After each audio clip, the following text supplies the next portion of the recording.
Good day, everybody. This is Yin Yang with Morsels of a Thought number 1741 consecutive days. I have come here every morning to you, and I have decided to give you morsels of a thought, hopefully, words of wisdom every day. But Wednesdays in particular, I try to choose words and wisdom. Sometimes it's from quotations, other times it's from readings, and other times, on occasion, it will be from a book of sayings or quotes or jokes or toasts. And in this case, it will be from a book titled 10,000 Jokes, Toasts, and Stories. Now, I'm going to take the book cover off of it because it is falling to pieces. And uh, I try to show you things in solid pieces. Okay, so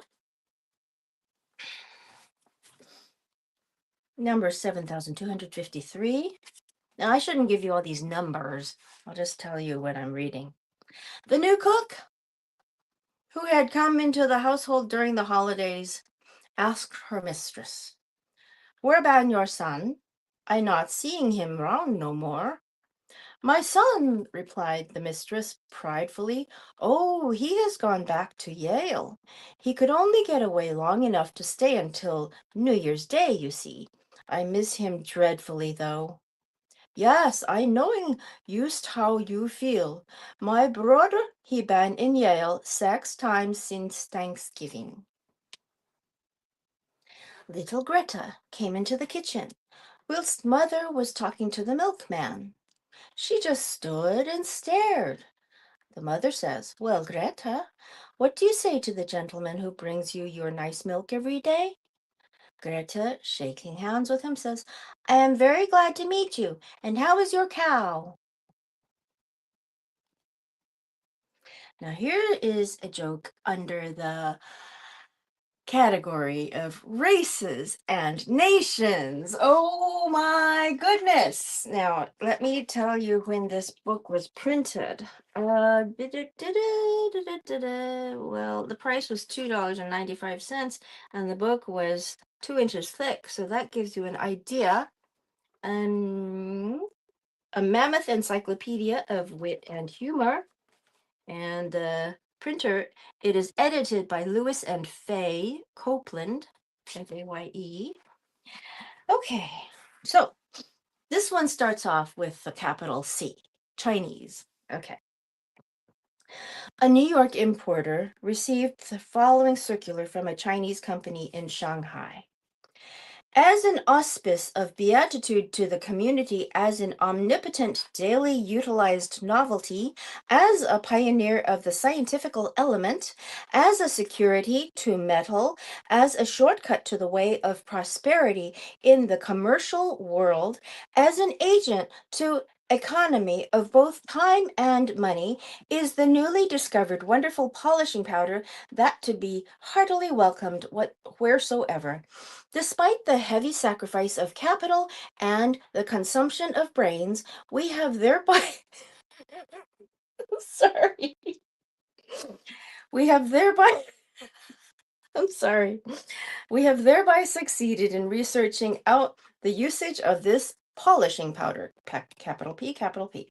We lose no promptitude in taking this opportunity to recommend to the sorry. I don't know how successful I will be on Words on Wednesday if I do it this way. To recommend to the attention of the community, this polishing powder is the Conqueror. Okay.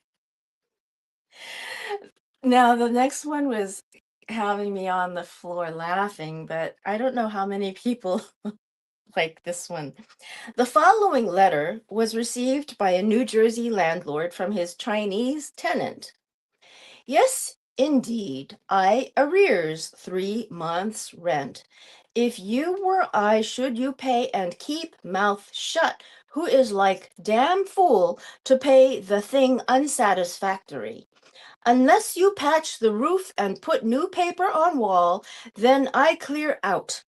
Later, if you do not do, I shall sue you damage for working hours. Many time the work had done, however, midnight rain, next morning, all clothes wet, I have start all over and waste my time for nothing. So this guy is living under a leaky roof, and he hasn't been paying rent for 3 months, but the landlord didn't know why. This next one is a little silly, so the next one. Name? Queried the immigration official. Sneeze, replied the Chinese proudly. The official looked hard at him. Is that your Chinese name? He asked. No American name, said the Oriental blandly. Then let's have your native name. Ah, true. Yes, possible. The mistress of the house heard the bell ring and saw. By the way, people, I am Chinese American. I am an American citizen. I am Asian American. I grew up with these jokes all around me when I was a child, and I don't think there is any problem with reading them. Okay? So just in case though, I will probably not be reading any Jewish jokes today, but we don't know about that. We don't know about that for certain. The mistress of the house heard the bell ring and saw standing at the open front door a Chinese hawker. Quickly retreating, she called out to the maid, There's a Chinaman at the door. You go, Ella. This was too much for the Chinese, who stuck his head well into the hall and shouted indignantly, You go, Ella, yourself. In other words, you go to hell. The Chinese are not given to flattery. A gentleman called at a Chinese laundry for his clothes. On receiving the package, he noticed some Chinese characters marked upon it. He asked, pointing to the lettering, That's my name, I suppose? No, scription, was the Chinese bland reply. Little old man, cross-eyed, no teeth.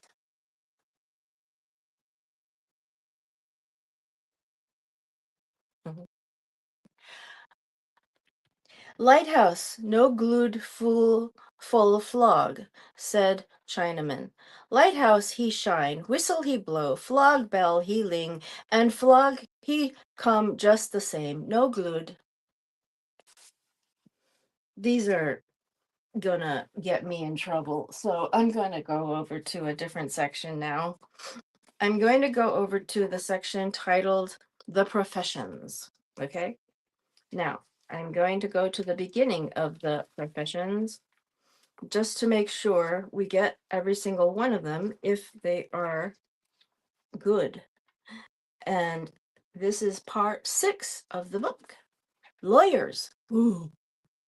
Client, just acquitted on burglary charge. Well, goodbye. I'll drop in on you sometime. The counsel says, All right, but make it in the daytime, please. The judge said, 2 men were fighting with chairs. Didn't you try to establish peace? Witness says, No, there was not a third chair. Why is that? Why is it that a judge has so little time for himself, left for himself? I suppose it's because he is so busy. Wrong. It's because he hands out so much time to other people. Ha ha ha ha ha. The judge says, Have you ever been up before me? The accused says, I don't know. What time do you get up? Repeat the words the defendant used, said the lawyer. I'd rather not. They were not fit words to tell a gentleman. Then, said the attorney, whisper them to the judge.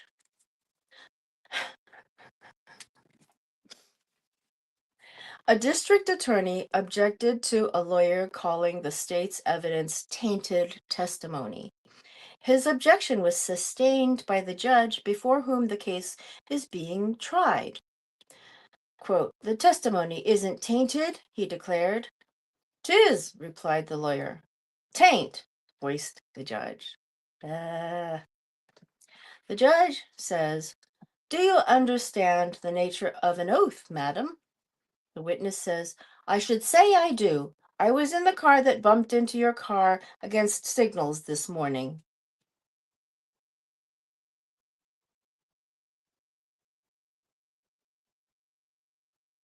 Oh, okay. Next, the magistrate looked severely at the small, red-faced man who had been summoned before him, and who returned his gaze without flinching. "So, you kicked your landlord downstairs?" queried the magistrate. "Did you imagine that was within the right of a tenant?" "I'll bring my lease in and show it to you," said the little man, growing redder, "and I'll wager you'll agree with me that anything they've forgotten to prohibit in that lease I had a right to do the very first chance I got." Next. I think I have to say next because you don't necessarily know where the punchline is, right? Okay, let me see. We've been reading this long already? Goodness gracious. Well, what I am reading is Words and Wisdom Wednesday. We hopefully get some wisdom in terms of not no well, okay, knowing the right thing to do and not doing not falling into pitfalls. Knowing the right thing to do is a form of wisdom, and actually doing it is a form of virtue. So we're bringing more virtue into the world. Now, these jokes are intended to illustrate pitfalls in case we didn't know. Okay? That's the one break I'm going to give us all. Next, a lawyer was defending a man accused of housebreaking and said to the court, "Your Honor, I submit that my client did not break into the house at all.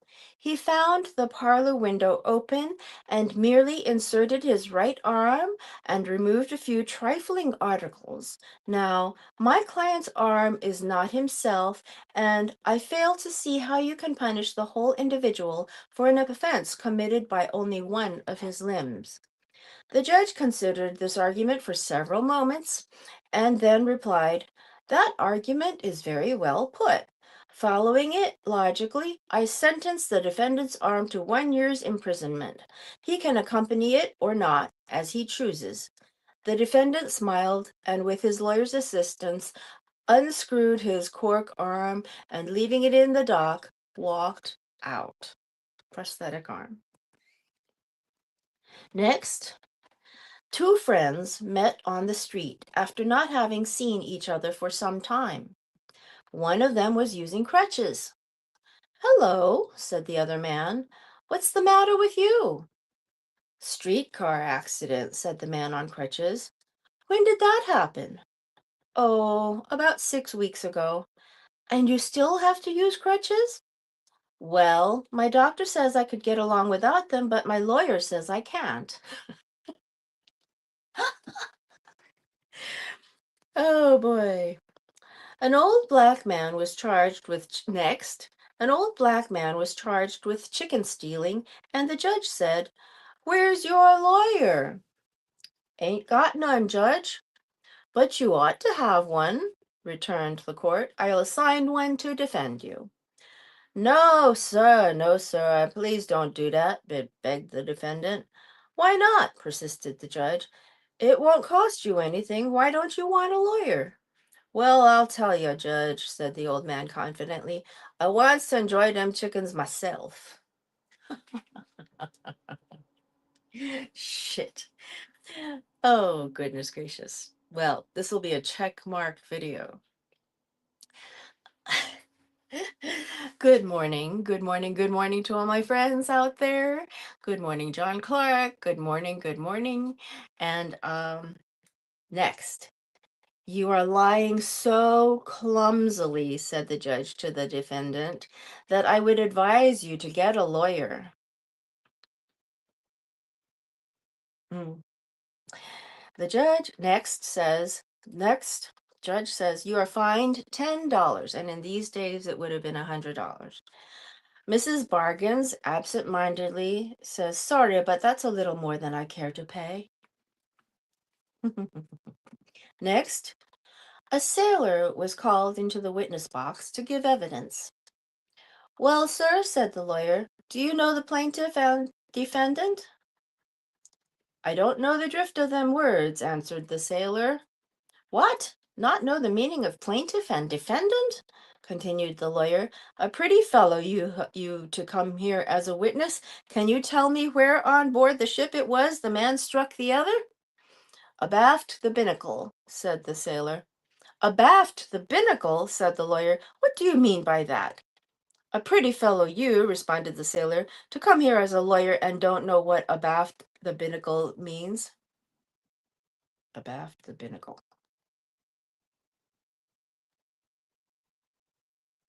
Abaft the binnacle. Okay, I guess that was just a joke. Okay, next.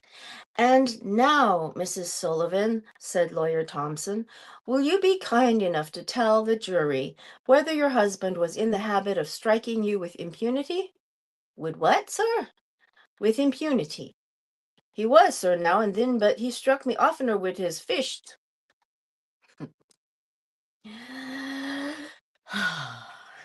Next, a lawyer was arguing a complicated case and looked up authorities back to Julius Caesar.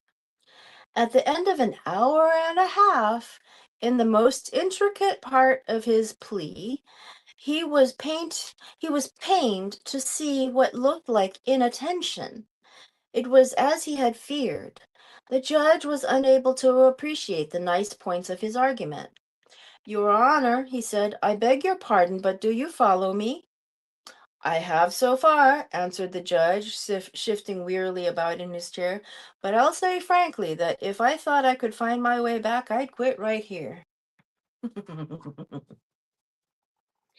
Next, by way of reward of faithful political service, an ambitious bartender was appointed police magistrate. "What's the charge against this man?" he asked when the first case was called before him. "Drunk, Your Honor." "Guilty or not guilty?" "Sure, sir," said the accused. "I never drink a drop." "Have a cigar, then," urged his honor as he absent-mindedly polished the top of his desk with his handkerchief.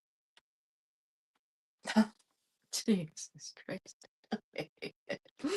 Next, the lawyer was endeavoring to pump some free medical advice out of the doctor. "Which side is it best to lie on, Doc?" "The side that pays you the retainer." Okay, next, let's try another profession. Let's try another profession. These are many, many professions. Judge, judge, judge, judge, judge, judge. Many, many. Ooh, okay, doctors. All right. The doctor says, the doctor, deep breathing, you understand, destroys microbes. Patient says, "But doctor, how can I afford to, how can I force them to breathe deeply?" The two, next, the two doctors found their new patient in a strong perspiration and both put their hands under the bedclothes in order to feel his pulse, but by accident got hold of each other's hand. "Nothing serious," said one doctor. "He's probably drunk," said the other doctor. Oh, God. Next, a young man consulted a doctor about tobacco heart, which he believed he had contracted from excessive smoking. "Doctor," said he, "do you believe that the use of tobacco tends to shorten a man's days?" "Do I?" exclaimed the doctor. "I know it does. I tried to stop once and the days were about 90 hours long."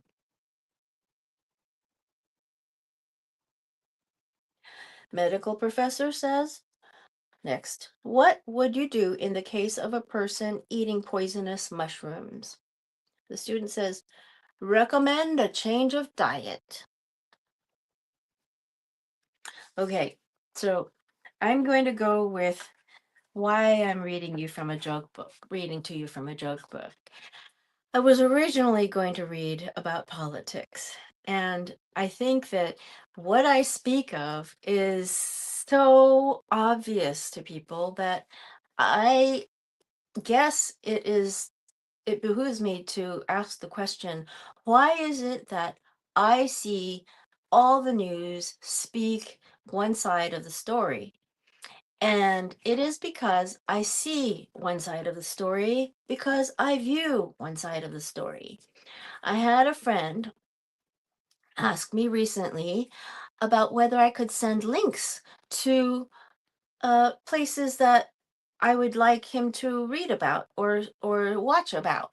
He had been sharing links with me about saving the world ecologically on the eco structure and how some systems could be built inside gigantic domes and things like that. And I sent him a lot about politics. And I realized that what I was watching was just one side of the story. So I wondered what the other side was watching. I got interrupted by one video of, actually, it was Chris Williamson, who is talking about his health lately.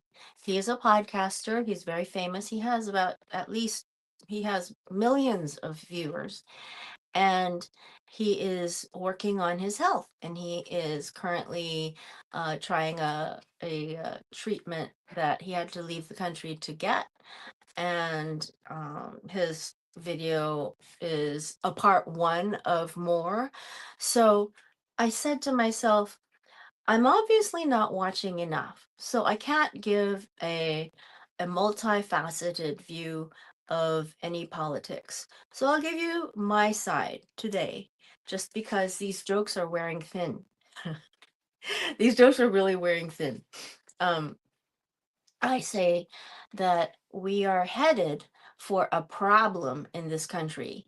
Um, George J. Chanos and Robert Reich have both said things that remind me of a philosophical debate where are we headed down toward a civil war, or are we headed into martial law? And Bernie Sanders says we are headed toward an authoritarian uh, autocracy where there's one person in charge of all of the power. And we don't want that. So, what I would suggest is that we all start watching out for each other, join hands with people that we don't necessarily join hands with, make an attempt. If you have made an attempt, give yourself credit for it. Don't do any more. If you have to, then step back and try elsewhere. But make sure that, like what I did the other day was I offered somebody something that had a problem with me, and her husband refused on her behalf, so I am not going to offer it to her. But it was a learning experience to say, okay, there is a point where I can go touch the iron. I know it is hot. Okay, that's where I'm not going to touch it again. That's it.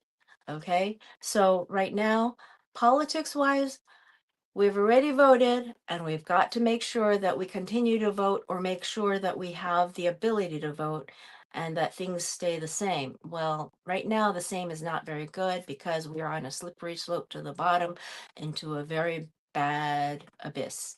So I want us to try our best to go out, think outside of the box today.